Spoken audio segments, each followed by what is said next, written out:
Okay, welcome everyone. Glad you could all join us this afternoon, and I hope this is one of our Emmanuel Institute's events.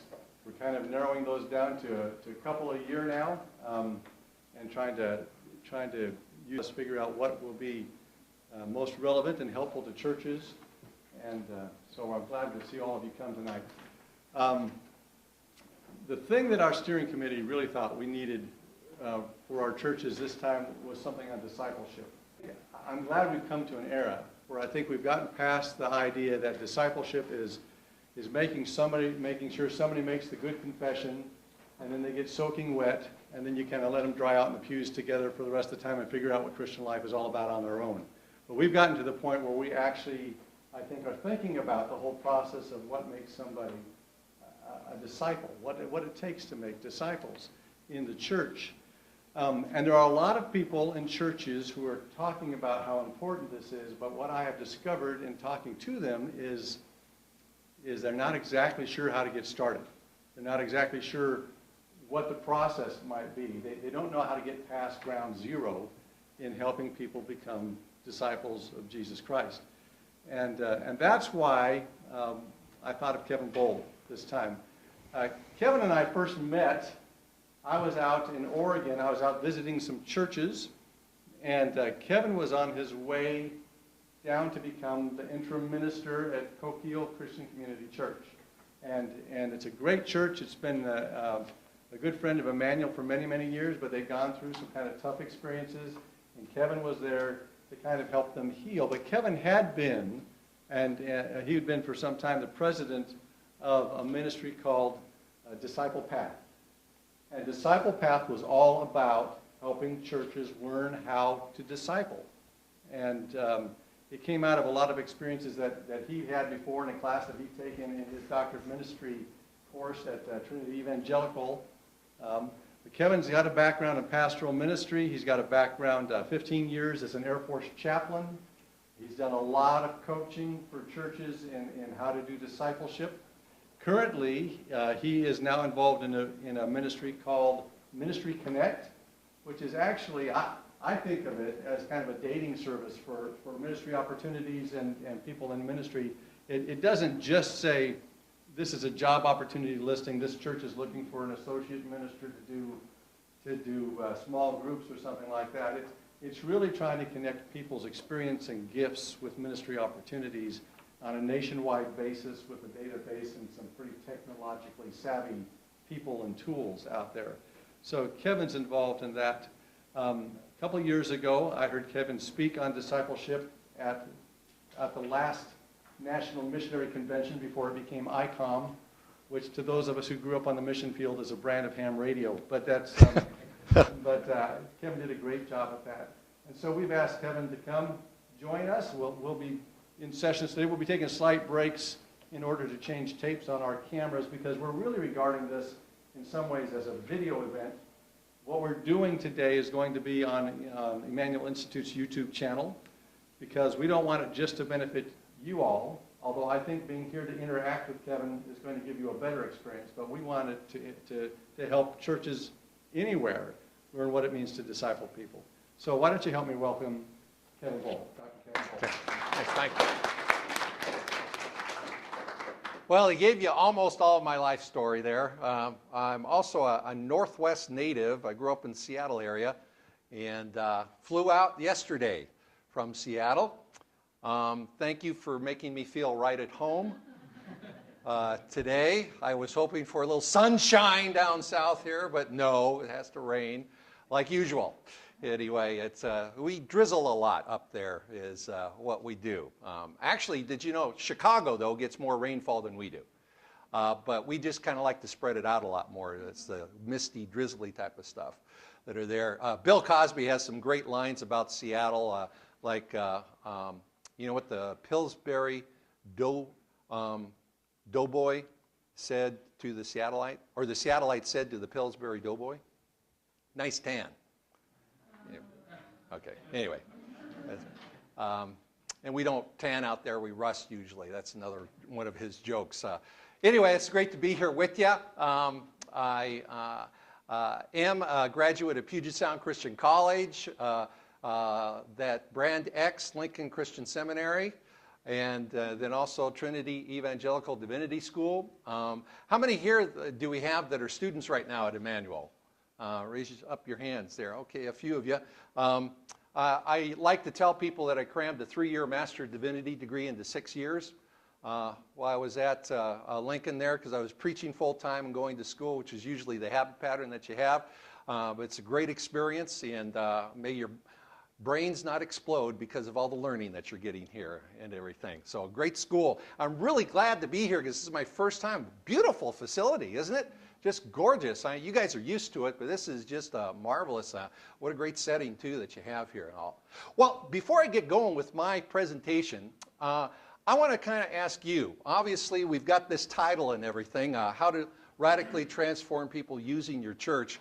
Why are you here today, besides Emmanuel's paying for it? But, you know, why are you here today? What grabbed your interest, and what are you looking for and hoping to find out or accomplish today?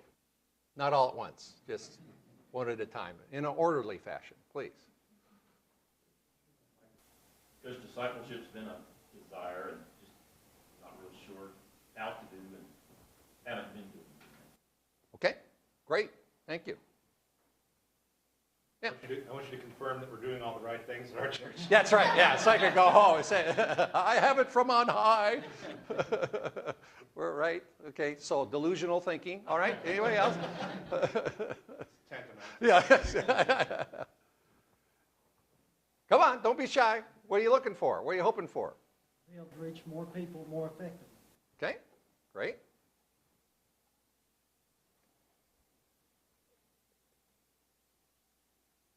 Does anybody here really know, or let me ask you this, has anyone here really been discipled by anyone?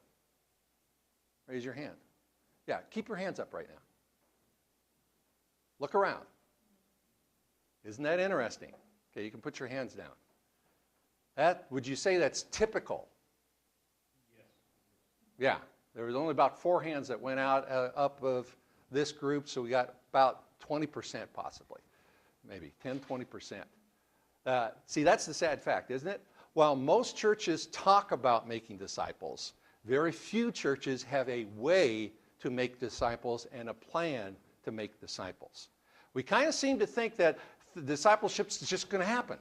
You know, you get all these ingredients together, you preach sermons on Sunday, you teach Sunday school classes, you have small groups, and discipleship is supposed to happen somehow through that process there. But when it really gets down to it, we really don't know exactly how to go about it and what to do with discipleship itself. What I want to do today with you is to give you both a macro view mostly of what it looks like to do what? To transform people using your church. I'm not going to talk about discipleship as a microcosm of the church. I'm not going to talk about discipleship as being a sub-factor of your church. I'm going to talk about how discipleship should be what your church is all about and how it does it, and how to use all of the different facets of the church to funnel, guide, push people, help them to become disciples themselves. So this is going to be a holistic type of process that we're looking at here. Instead of just talking about, well, you get one-on-one and do this, or you get a small group together and do this, we're going to look at how the church is supposed to do this, because that's what we're supposed to be all about anyway, isn't it? I've got a great story I want to share with you that I've used before, and I'll probably use tomorrow at chapel, but it's just because it's a seminary setting, and it's a great story. Legend has it that there once was a pastor named Bill who was taking a course in New Testament introduction at a mythical school, graduate school in the mythical hills of Tennessee. As the final exam neared, Bill became anxious because, after all, he reasoned that the New Testament is a long book filled with thousands of facts. How could he prepare for a test on the entire New Testament? However, many previously trained pastors encouraged him. They explained that for 40 years, the same teacher had taught this course, and every year the exam was exactly the same. It consisted of only one question, and the question had always been, describe the missionary journeys of St. Paul. So every year, students simply focused on studying that question, and they always did well.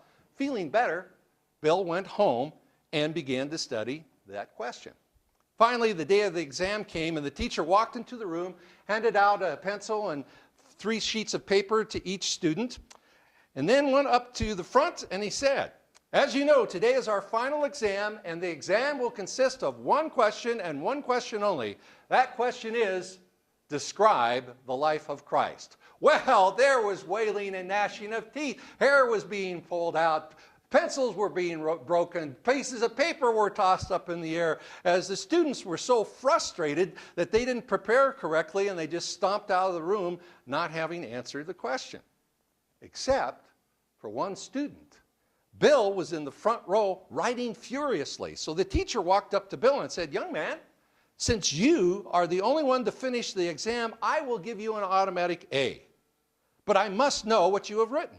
Would you please read your paper to me?" Smiling, Bill stood up and began to read his paper.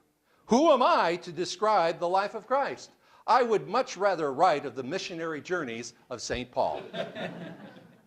Now, a lot of churches are like our pastor there. They talk a lot about, in fact, every church down through all the ages and every movement down through all the ages has talked about discipleship being an important facet and aspect of the church. But a lot of churches seem to be saying, "Who am I to make disciples? I would much rather preach sermons to my church, teach Sunday school classes, hold worship services, leading evening services, knowing full well that these things in and of themselves do not produce disciples." And we're going to look at that and see whether or not that is a true statement. But you may ask yourself, what do you mean these activities aren't making disciples?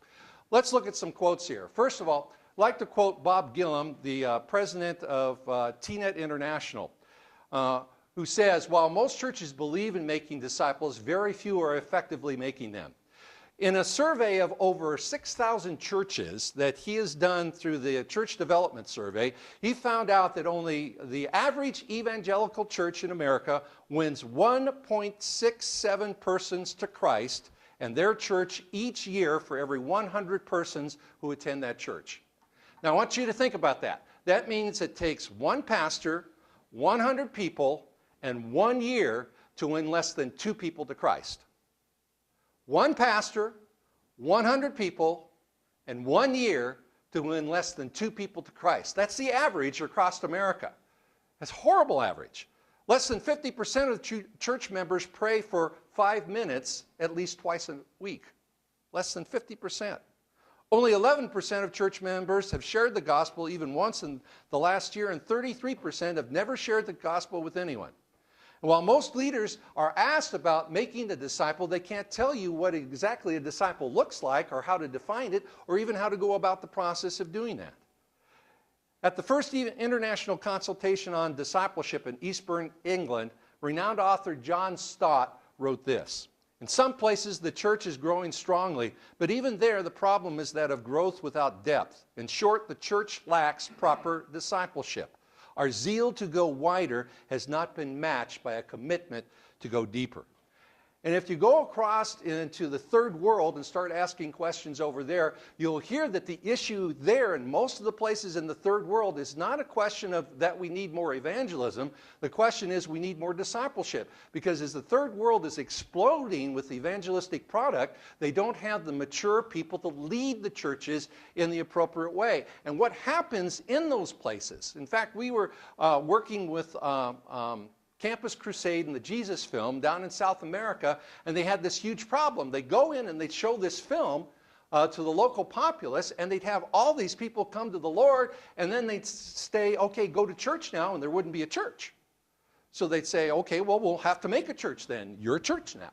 "Well, who's going to be the pastor?" You.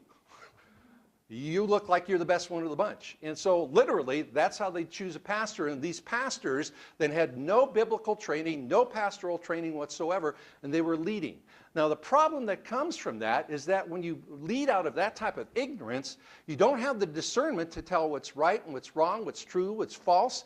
And Christianity gets watered down in many places unless it has standards by which it knows to apply itself. Discipleship, in other words. Dietrich Bonhoeffer, renowned theologian, pastor, and Holocaust victim, puts it quite simply. He says, "Christianity without discipleship is always Christianity without Christ. However, if you look at it, that's exactly what is happening in the American church. Bill Hull put it this way in his book, Choose the Life. Enough of the church has accepted a non-discipleship Christianity to render it ineffective at its primary task, the transformation of individuals and communities into the image of Christ. This Christless Christianity has created leaders who are addicted to recognition and success, and congregations that believe forsaking all others to follow Jesus to be optional and a separate thing from salvation. Too many have been taught that faith means to agree to a certain set of religious facts about Jesus rather than choosing to take up their cross daily and follow him. I think there's a lot of truth in that statement in that way. We've allowed people to understand that Christianity is the acceptance of certain facts rather than a commitment to a certain lifestyle, to following Jesus himself. George Barna, in his book, Growing True Disciples, says this: almost every church in our country has some sort of discipleship program or set of activities, but stunningly few churches have a church full of disciples. In a comprehensive study we conducted in 1997, we compared the beliefs, attitudes, values, and behaviors of believers and non-believers. We concluded that it is difficult for non-Christians to understand Christianity since few born-again individuals model a biblical faith. The church in America is failing to live up to its promise. We're not even coming close to fulfilling it. Believers are largely indistinguishable from non-believers and how they think and live. Now, I want you to think about that very carefully. He just said that believers are indistinguishable from non-believers in the way they think and live. What that means, folks, is that our kids take drugs at the same rate as those outside the church, that they have premarital sex outside of the church as in the church at the same rate, that we lie at the same rate, that we commit adultery at the same rate, that we steal at the same rate, that our behavior is really no different than those outside the church. And so you got to ask the question, if our job is really life transformation, changing people into the image of Christ, then we're failing miserably. We're not doing what we need to do. If there is no different from somebody in the church and outside of the church, and their behavior and beliefs, then we are failing. Our methods are not working by that type of evidence. Again, good intentions that we have, try as hard as we might, preach all the sermons that we possibly can. The interesting thing is it's not coming up with a product or a result that has a changed life. Further statistical proof can be seen as Disciples Past spiritual journey evaluation that we gave to over 6,000 members. And what we found, of course, again, these 4 phases of discipleship development, I'm sure you've probably all heard of them. Rick Warren made them famous with the baseball diamond, etc. like that. Willow Creek rediscovered them once again a few years ago and saying that there's 4 phases and gave them different names. Bill Hull is the one that really kind of made it popular to begin with, and where Rick Warren got his ideas from. But these are the 4 stages of discipleship development that we see that they all talk about and everybody really pretty much agrees on. We'll talk about that a little bit later. What you see here out of the 6,000 people that we have is that the majority of people in the United States are stuck in the second and first stage of discipleship development. This usually takes about 3 to 6 months, sometimes 15 months, and biblically this took 9 months for people to go through. About 75 to 80% of the church is stuck in the first 2 stages of discipleship development. Now, most churches have a system that works pretty well in initially evangelizing people and getting them grounded in some of the basics of the faith. You know, we've got our one-on-one classes or whatever they're there, which is basically teaching them to believe something different than what they believed before. But past that stage, to really affect concrete change within them, most people seem to get stuck in that second phase of discipleship development, and we're going to talk about why that is so as we go along with this. But here's another interesting thing that we discovered. This is the average time frame that it takes a person to move through the different phases of discipleship development in the United States. The common C phase, it takes them 24 years. The follow me stage, 22 years. The be with me stage, 26 years. The remain in me stage, 33 years, or an average of 24 years. Now, I want you to think about this for a second. It took Jesus 3 years to move them through, the disciples through the first 3 stages of discipleship development. 3 years. In fact, the follow me stage, took them only 9 months to do it, and it takes us 22 years to get through that phase. Now think about that for a second. Yep, takes us 24 years for the first one, 22 for the third one, 26 for the third one, and by then we're dead. You know, we don't have any time left. It's already over with. We're done for that. And here's the other shocking thing that we found. Guess what? Length of time in the church has absolutely no correlation to spiritual maturity. Length of time in the church had absolutely no correlation to spiritual maturity. So the kid that's 5 years in the faith, where he was going to be on the spectrum didn't mean he was going to be on the lower end of the spectrum versus the guy that had been 30 years in the faith. You hear what that says? What it says is what we're doing doesn't work. It doesn't accomplish the goal that we're trying to do, and that is to change lives. Transformed lives is really what we're all about. Not just getting people to attend church on a regular basis. Transformation is what Christianity is all about. Changing lives in a radical way like Jesus wants us to. Now, we're not alone in this. That other small church you may have heard of, Willow Creek Community Church, they did a study of 500,000 people. 50,000, excuse me. It was 500 churches, 50,000 people in their survey. They once again came up with the 4 categories that were there, and they found that most people seem to be stuck in these first 2 stages of discipleship development there. So, what that tells me again is our systems do a pretty good in the first and the second stage, but give out as soon as we get past that. And their discovery also was what? Based on research results, the connection between church activity and spiritual growth appears to be limited.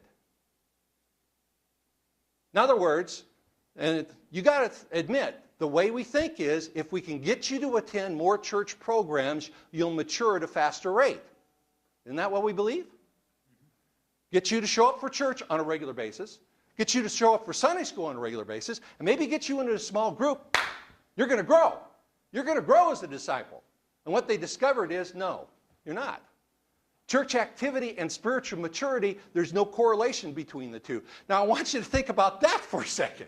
Willow Creek, the best preaching probably the world has.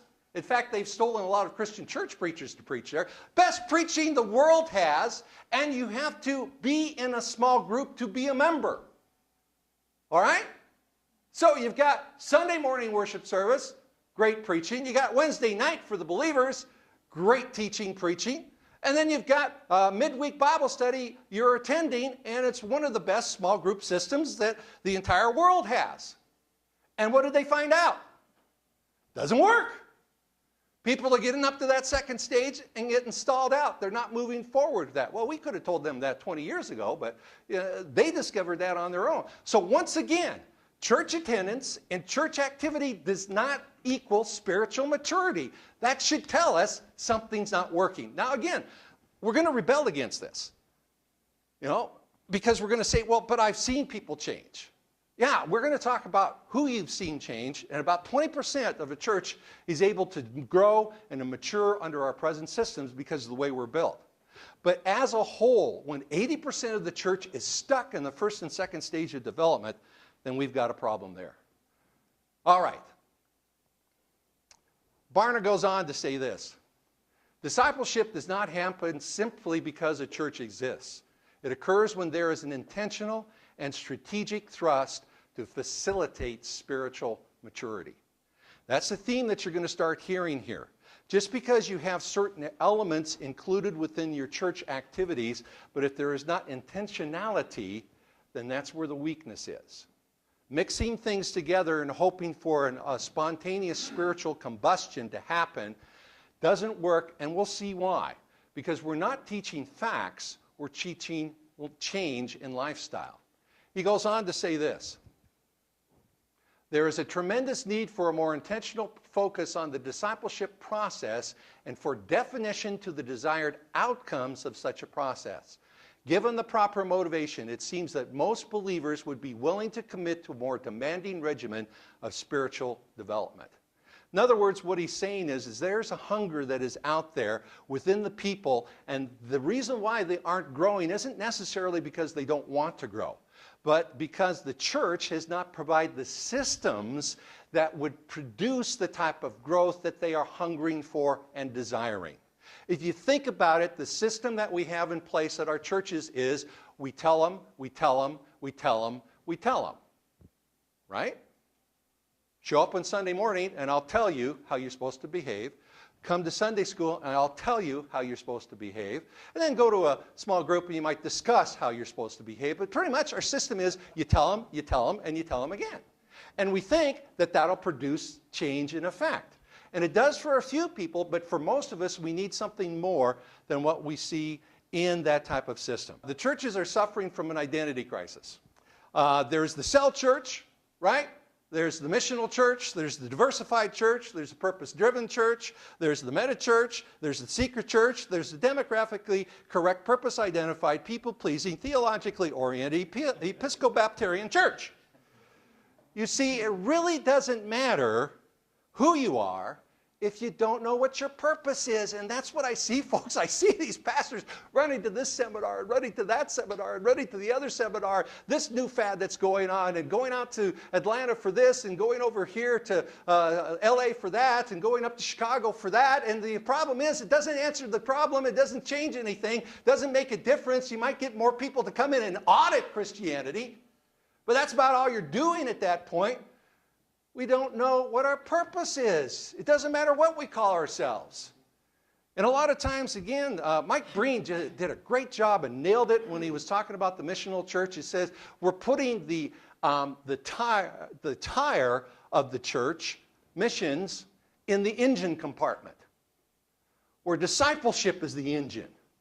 And the tires are mission and all of the things like that and everything. If you don't have discipleship at the core, it doesn't matter what you are, because you won't be producing something that really does give glory to God. And it's all very sad because the Bible does give us purpose to make disciples. That's our purpose. Well, let's talk about that. The Great Commission is the most important command ever given to the church. How do you know? Well, first of all, it was Jesus' last words. Usually a person's last words are very important when he's speaking to a group. Second, it's repeated in some form 5 times in the New Testament. 5 different times. Matthew 28, 19 through 20, Mark 16, 15, Luke 24, 46 through 49, John 21, 15, and Acts 1, 8. So it's restated more than any other command. No other command has that much press in the Bible. Its most complete form, of course, is Matthew 28, 19 through 20. Let's read this together, okay? Therefore, go and make disciples of all nations, baptizing them in the name of the Father, and of the Son, and of the Holy Spirit, and teaching them to obey everything I have commanded you. And surely I am with you always to the very end of the age. Now, let's look at this and see what we're talking about exactly here. How do we know that this is the purpose of the church? Well, I want you to look at these 2 lists that we have up there. Now, there's 2 lists for bakers: use flour, add sugar, make cookies, mix in 2 eggs, bake at 400 degrees. One of those things is the purpose of the list, though. Would you agree? Yes. Oh, what's the purpose of the list? See, you're so smart. Look at that. Just took you a few seconds to figure that out. That the reason the list exists is to make, not eat. Well, we're jumping one step ahead, but yes, you got it, yeah. Make cookies. Let's say you used flour, you added water, you added sugar, you heated it up, you mixed in eggs, but you didn't come out with cookies. Would you say that you would have been successful? No, because the purpose of flour, yeast, and sugar, and water, and mixing, and eggs, and heating, and everything else is to... No, you come on, you got it. Make cookies. Make cookies. Now, there's another list up there. Evangelize, fellowship, make disciples, teach and equip, example of holiness. Which one of those is the purpose of the list? Well, you took a little longer on that one and wasn't as enthusiastic. I didn't realize, well, it is a little more complicated than making cookies, yeah. But there's only one there that is the purpose of the rest of the list. Why do you evangelize? To make disciples. Why do we fellowship? To make disciples. Why do we teach and equip? To make disciples. Why do we, our example of holiness? To make disciples. Again, we do all these things. We have church on Sunday. We have small groups. We have Sunday school. We have Bible reading, etc. like that, all for the purpose of making disciples. We have women's fellowship groups to make disciples. We have men's groups to make disciples. The purpose of all those things is to make disciples. The purpose of the church isn't just to glorify God. When I hear that purpose, David, to glorify God by worship, this, that, and the other thing, you know, there's only one way you're really going to glorify God, and it's not through worship, it's through making disciples who worship in the right way. It's by evangelizing because you are making disciples who go out and evangelize others. Making disciples is the purpose. That's why we exist. That's what we're there for. But you see, we've taken the primary thing and we've made it secondary, if not third rate. So I go around to different churches and everything. What I notice is that, you know, discipleship, at the best in most places, is a subculture of a congregation. They're kind of the Green Berets of Christianity. So yeah, the rest of them are Christians, but yeah, we're disciples here. Yeah, we memorize the word, we preach and teach, and we really commit ourselves to these type of things. The rest of them are kind of, you know, they're wimpy Christians, they're quasi-Christians, but we're the disciples here in this place. And they have like this, you know, it's expected for us to be Christian to be a member of the church, but it's not expected to be a disciple. That's optional. Wouldn't you agree with that? Most people see discipleship as optional and not necessarily up on the high priority list. Yeah, leaders ought to do that type of stuff, but not for the rest of us. We take a major and made it into a minor, and we need to return to that. So what did Jesus tell us to make? Well, he told us to make disciples. First of all, that means for everybody. In the original language, what we have here, notice that it says, again, you hear a lot of preaching that talks about we're to go and make disciples. This is a circumstantial participle right there. What he's talking about is as you are going. It means not something that we should do extra, but it's something that we're supposed to be doing as we exist. As you are going, we are to make disciples. It means wherever you go, wherever you are, all the time. The point is that the Great Commission is intended to be a lifestyle for every Christian. Now, this was true for Jesus' followers back in the day and age when he commanded them, follow me and I will make you fishers of men. He's describing a new lifestyle for them. But some might ask, I see that why this is true of the disciples, but why is it true for us? The answer is that the Great Commission commands the disciples to teach them, we're the them, to obey and observe all that I have commanded you. That is the disciples. Whatever the disciples did, then we are to do also. Now, the first century understood this very well. In fact, they understood it so well that the term disciples actually fades and something else pops up that's even more descriptive of what we're really supposed to be, and it was the term Christian. Christian just means basically Christling or little Christ, little Jesus, you know. They were imitating Jesus so well that people would use it as a mocking term. You're a little Christian, you know, you're a little Jesus, nanny, nanny, boo-boo. I don't know what that is in Greek or Hebrew, but, you know, that's what they would say. And the response of the Christians was kind of like, well, thanks. And they grabbed onto the term. It's kind of like Yankee. Did you know Yankee was a derogatory term in the Revolutionary War? Yeah. Think of the song, Yankee Doodle went to town, riding on a pony, stuck a feather in his hat, called it macaroni. He's an idiot. No? But the Americans took that and said, we're Yankees. And they took it like that, and it became who they were. And same thing with Christians. It was a term of derision, and they said, no, that's a compliment to us. You're saying I'm a little Christ. Thank you. That's what I'm supposed to be. But that's what every Christian is supposed to be, is an example of Christ, so much so that the world can see it in their lifestyle. You see, we've made small what God meant to be large. Disciple making is supposed to be for every Christian in the church, not for a substrata, green beret type of Christianity that is there.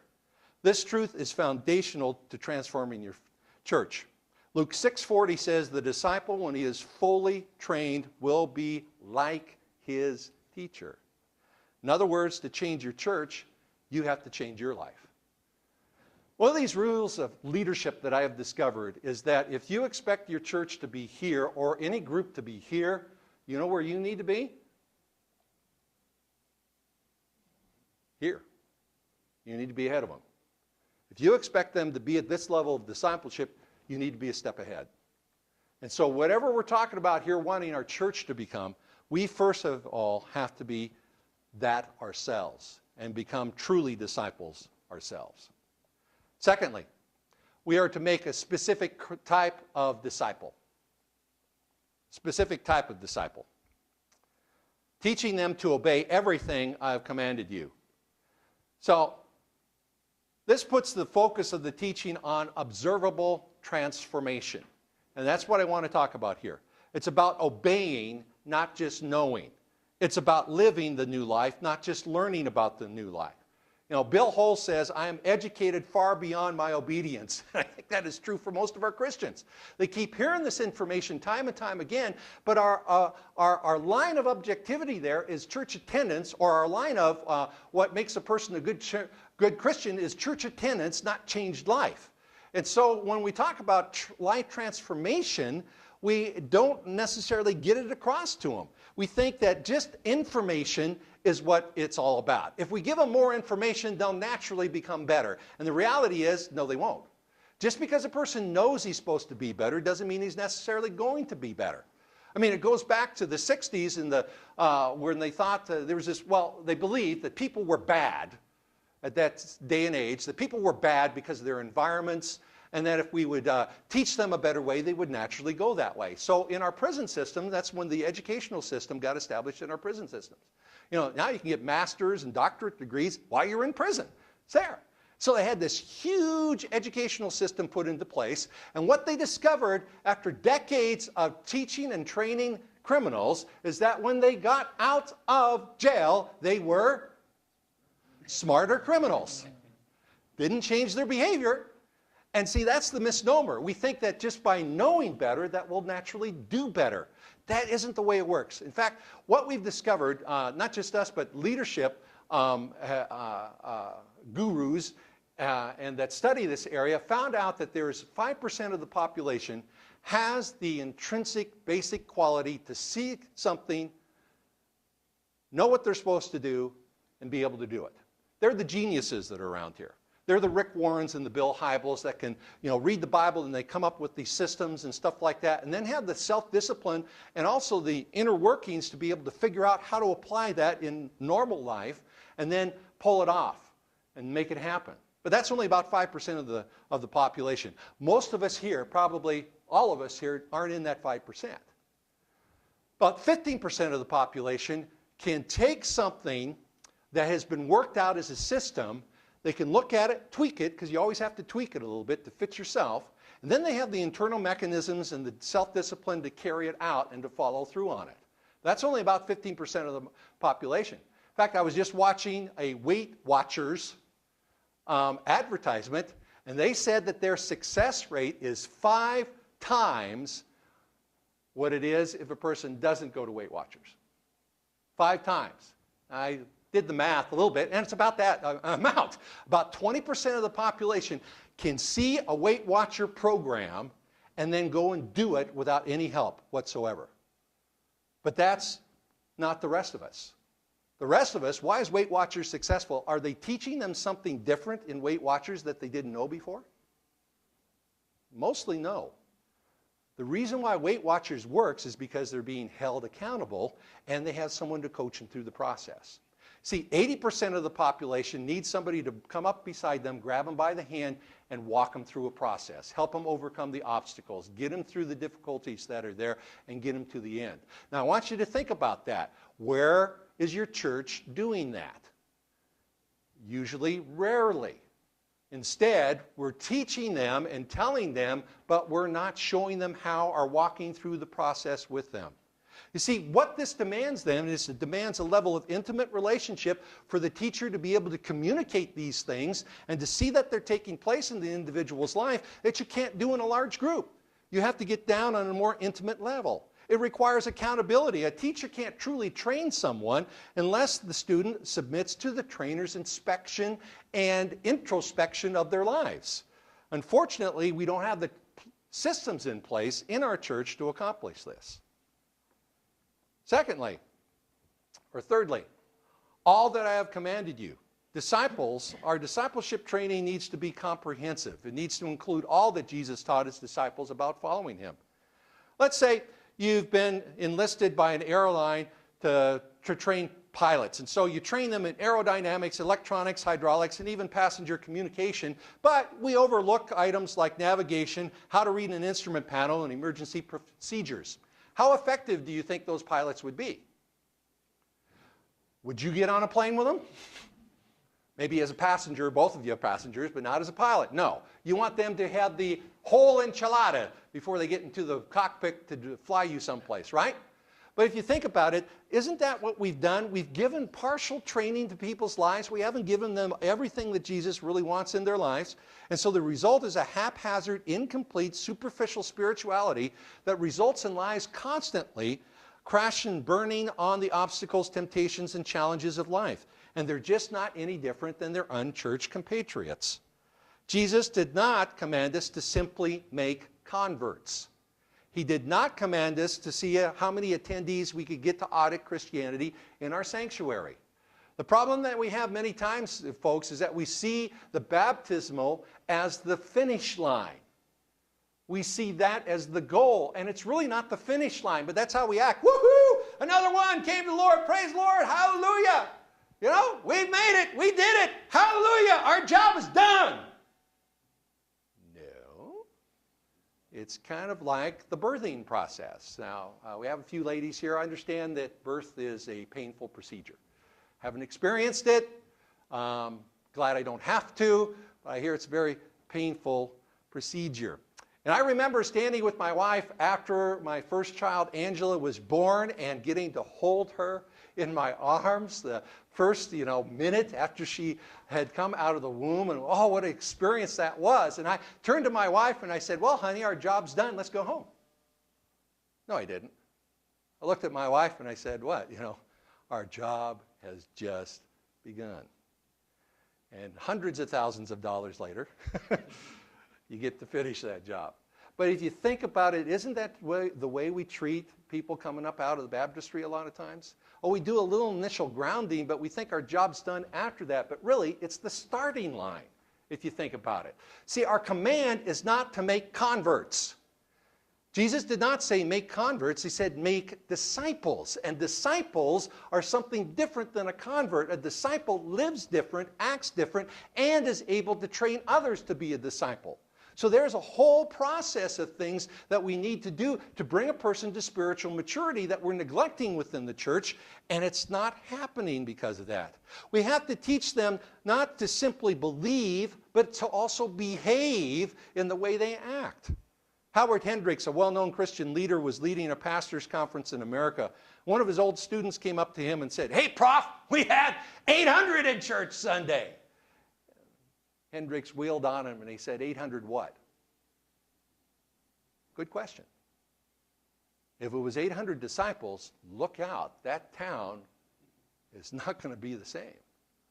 But if it was just 800 people attending church to get their spiritual fix, what difference does that make? Look around, folks. What difference do our churches make? Right now, the culture is wagging the tail of the church.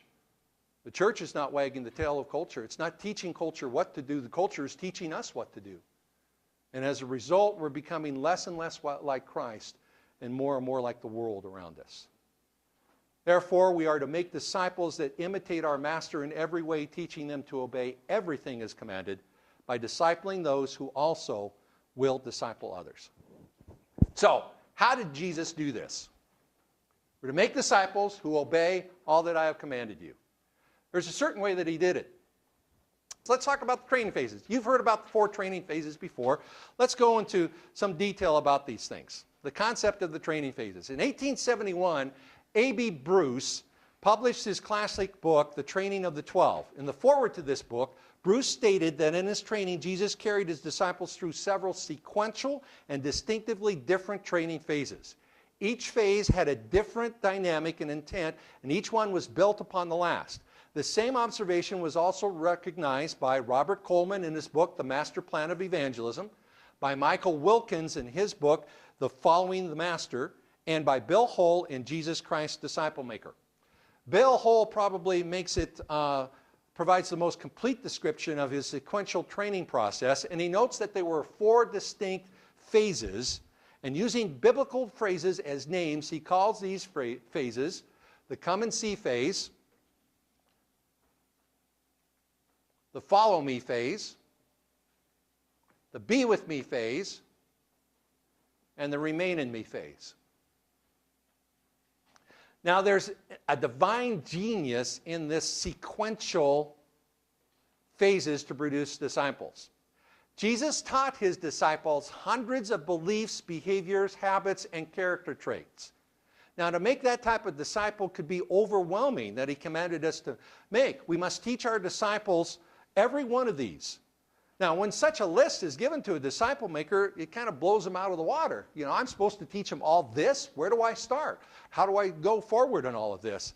And it'd be like taking, you know, all the educational system of America from 5 years old up to 18 years old and going to a group of teachers and say, by the end of this 15-year or 13-year process that we have, by the end of this process, your student should be able to, and bang, bang, bang, you know, be able to read intelligently, write, do math at certain levels, et cetera, et cetera, et cetera. Now go out there and make it. And you've got kindergartner teachers all the way up to senior in high school, and they're kind of going, okay, I know what I'm supposed to accomplish, but what's the problem?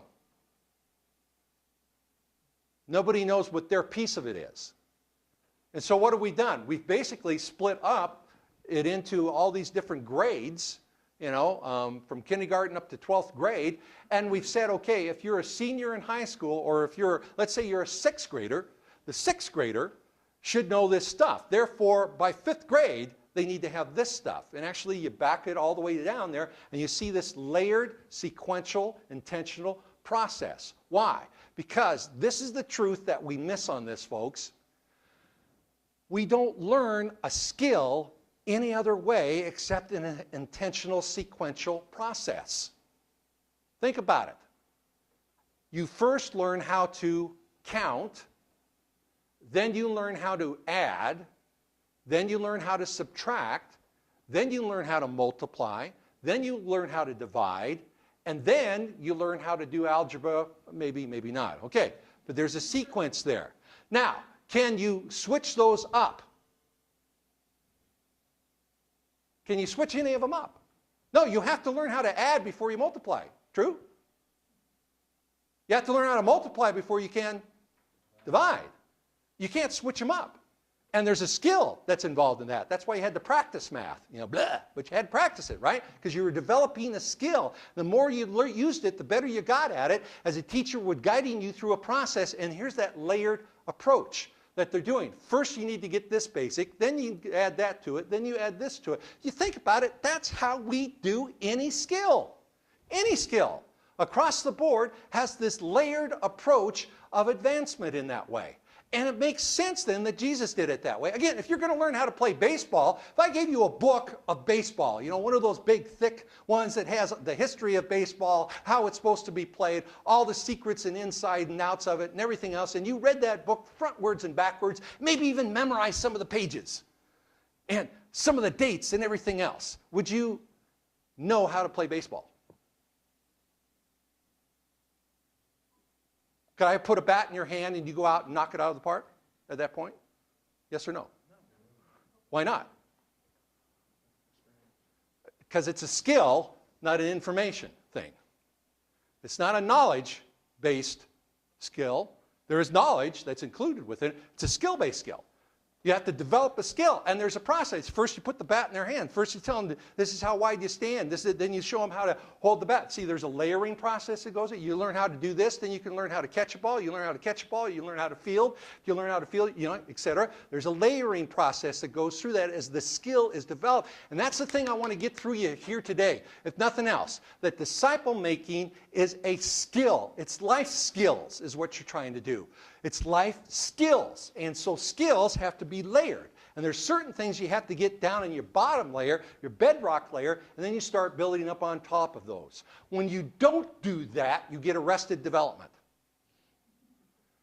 You do. You get arrested development. In fact, my aunt, who has a PhD in physical education and used to head up the phys ed department down at San Marcos State, Texas State, whatever, university down there, she used to go around and do workshops for people with, that had arrested development in certain areas.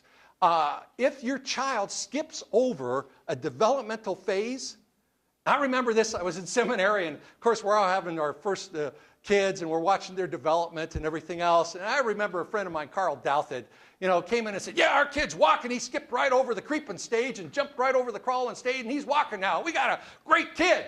Now what I know is that kid's uncoordinated. And you know how you know that? It's because if you skip over a stage, you get arrested development. Now this is why. See, when we're first born, you have all the electrical pathways, the wiring is all there inside of you. But when the impulses go out, the brain doesn't know where they're coming from. And it is the repetition of the impulse going up a certain neural pathway that your brain says, oh, that's coming from the foot. Not from the nose, from the foot. That's where that is. And that's why if you take a newborn infant or one that's not very old at all, and you go and tickle their feet, they'll sit there and go, I have no idea where that sensation is coming from, but it's weird. They won't pull their feet back from you, and the reason why is they don't know what's coming from their feet yet. And it's that repetition of the pathways that actually establishes the coordination that is there. And so every part of the creeping and then up on all fours and then the crawling and then the walking is helping those pathways get coordinated. So if there's someone that has some coordination problems and she's doing the workshop, you know what she does with everybody? She gets them down on the floor and takes them through each one of the phases, the stages of development, to make sure that they can kind of get those neural pathways clicking and going in their systems so that they can develop appropriately. Now, I want you to think about that and how you treat leadership in your church. And usually our method here is that we get somebody that's brand new to the Lord and they're really on fire for God, and we train them in some basics, and then we stick them in a Sunday school class to lead. Don't we? Or we put them into leadership. Why is he in leadership? Because he's excited, and he's warm, and he has a pulse. He's breathing. And so, you don't want to go by the children's educational department at certain times on Sunday morning. Do you know why? Because it's dangerous. The children's director will come out with a panicked look on her face and see you, and she'll grab you and say, good, pulse, breathing, warm body, you come, and you get sucked into the black hole of Christian education. You come out 15 years later and you kind of poop. They only said it was going to be for a week. It's 15 years later. Here I am. But isn't that true? Isn't that true? We grab the first warm body we got, and we stick them in there because of a crisis and everything. And what we've done then to them is that we've arrested their development. We've made them jump over phases, and they're not ready for it yet. So we short-circuit the process. And again, if our leaders are immature believers, what do you think the rest of the church is going to be? The cream of the crop isn't much cream. What do you think the rest of the church is going to be? And again, it's because of how we deal with this process. So in order to effectively make disciples, we need to sub-organize and categorize the different phases. Now I go around church, a lot of churches, and they have, connect, worship, multiply, lead as their 4 phases, and most people don't know what's involved under there. They think connect means come to the Lord. Well, there's more than that happens in that first stage. They think that worship means just show up on a regular basis. And that's really not what the second phase is talking about. You know, there's a lot more that's going on. So what we need to do is to have the 4 phases, but then have, okay, at the end of this phase, the disciple should be able to. Does that sound a little familiar? Academic dean. Does that sound somewhat familiar? Is that what they're supposed to do? Yeah. By the end of the quarter, the students should be able to. Boom, boom, boom, boom, boom. Let's say you got a 3rd grade teacher teaching your kid, and you walk in on teachers, parent-teacher night. You say, what are you going to try to do with my child this year? And she says, well, we're just going to study the textbook. And kind of depends on how the kids feel. What do they want to do? You know, they want to do this, then we'll do that. If they want to do that, they'll do this. We'll do the other. Yeah, that's what we're going to do. You'd rip your kid right out of there, wouldn't you? Instead, you say, what are you going to do this year? She said, by the end of the year, the student should be able to. Boom, boom, boom, boom, boom. And then she goes out and picks curriculum to do what? To do that. And then that's how you start the process of picking disciples. All right.